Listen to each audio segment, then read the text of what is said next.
Hi day, so ako na lang naibili diri aday kay nahuman na may training sa pang 2 days na mo day.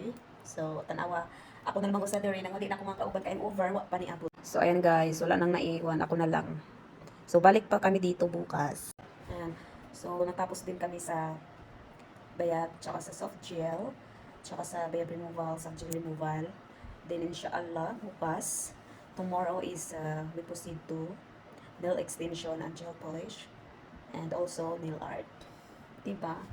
So, thankful talaga kami sa aming mga amo guys dahil pinatrain pa rin kami dito sa Riyadh bago kami mag-start sa aming salon. So, yun lang guys. I'm so bored. That's why I make a video here in TikTok. Charot. Hilas yawa. Tanawa akong kuanday, nagkampat. Diyos ko kay pro sa mga kuko ng lagpot. Ako na lang naiwan dito dahil kasi yung nag-train sa amin si Madam is natulog na sila sa kanyang assistant kasi imagine morning pa until na what time na gabi na dahil siya paway kay daghan sunod-sunod jud iyang training. So maayo jud siya mo train dai. Grabe na sila dai perting mo pa ha. So dugaya sa over nagibok na Madam. So mao nang nahadlok pa ko diri aday nag video ko sa pagalingon dai. Istorya ko sa pagalingon kaya perting nawa. So mora to. Bye.